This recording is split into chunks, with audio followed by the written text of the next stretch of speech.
I'm only talking about external rotation here. I'm not talking about changing wrist angles. Wrist angles are what change the face angle. This is just changing the pitch of the shaft. Because if you've been a tucker of the elbow. A warm welcome back to the channel. Today I want to talk about left arm turn down. What do I mean by that? Well, I've explained many times about the inside out prevalence in golf, and it's not just whether we've been working on that, but it's because the golf club swings from the inside. And when the golf club is immediately moved away from the golf ball, that club swinging inside gives the club energy to swing out to the right.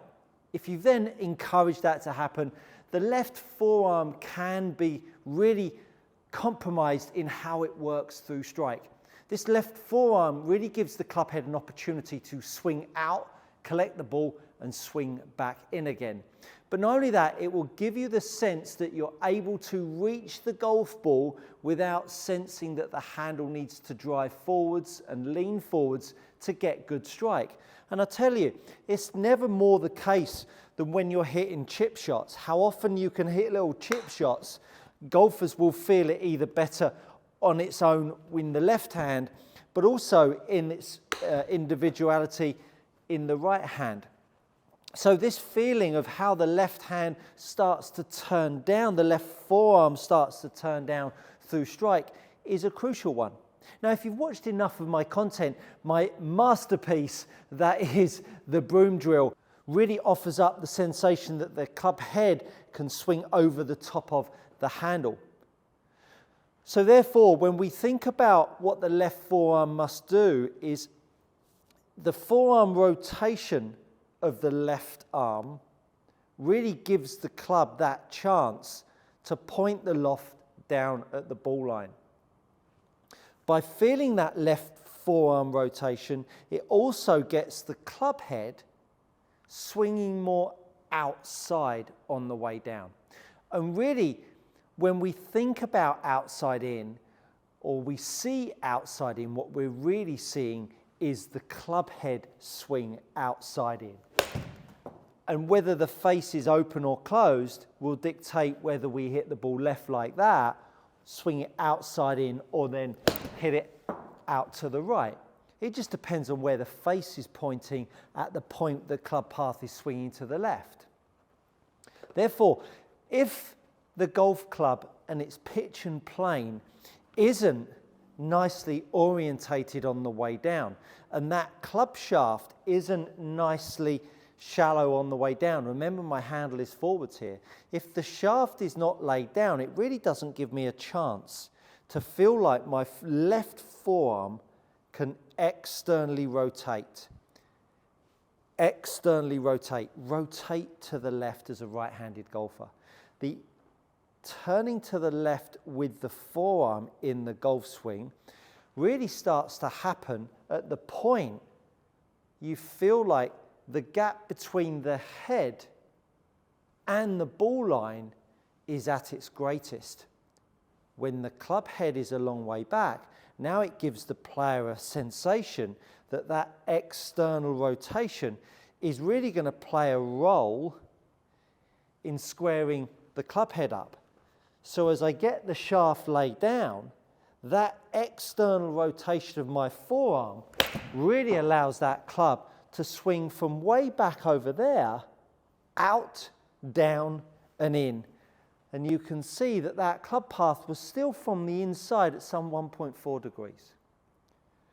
Now, for the most part, golfers don't have enough external rotation in a backswing. And I've had so many people stand on my mat say, Stuart, got a bit of mobility issues in my shoulders, and I can't get the shaft laid down enough. Well, can I lay the shaft down or not? Take the golf club up in front of you, lay the shaft down to the right of you. If you can do it, you've got enough mobility in your right shoulder. You might be a bit shorter in length of backswing, but the fact that you can lay the shaft down and you can make a rotation can definitely mean that that shaft can point away to the left of the target, which is an asset.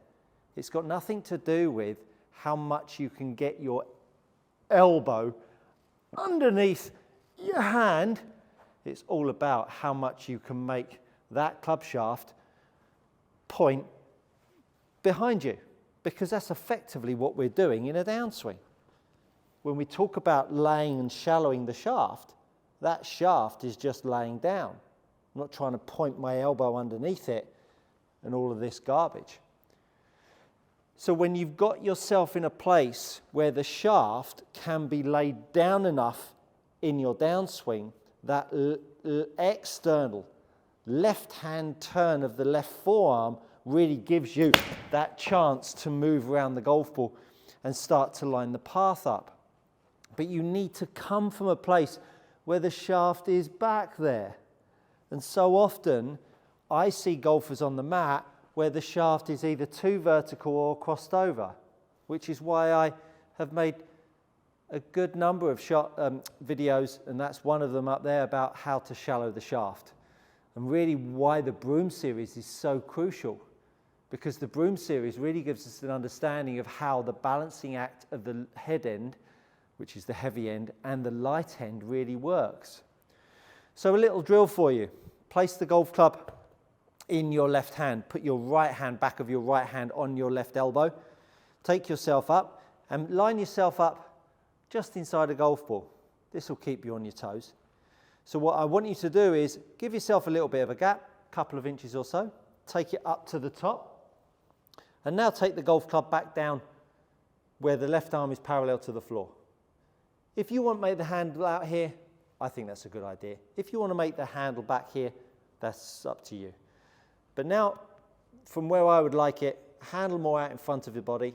Keep the club shaft parallel to the floor. And what I want you to do is externally rotate the forearm and make the club head hit the floor.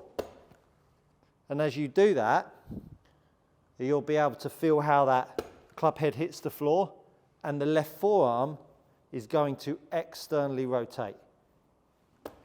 Now most of you, because you've worked on the golf club swinging from the inside, which is garbage, and out to the right, won't come within a millimetre or a foot of the floor the first time you do that drill, because you'll be so used to your forearm internally rotating, which lifts the handle up, drops the club head back down, opens the face up, whops it over there.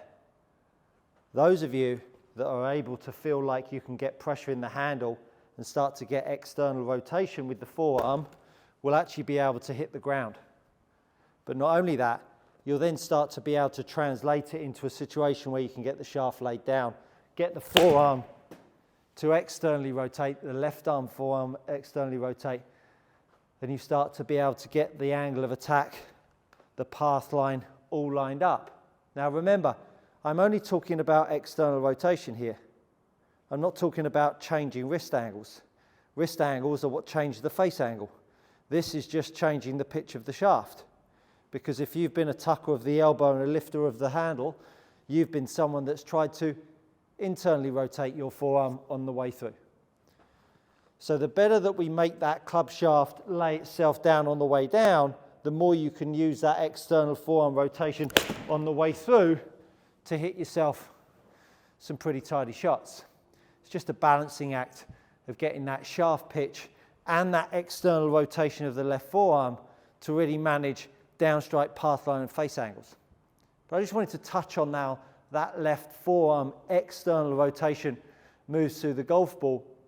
It will really increase your body speed, and if you haven't seen my left shoulder video, that one up in the screen there will really help you out too. Thank you so much for watching. I hope you've had a really great Christmas, and hopefully this brings you a little bit of merriness on the golf course this weekend. Thank you so much for watching. If you're tired of paying too much for your premium leather golf gloves, head over to gxgolfgloves.com. These are gloves trusted by tour players and elite amateurs alike.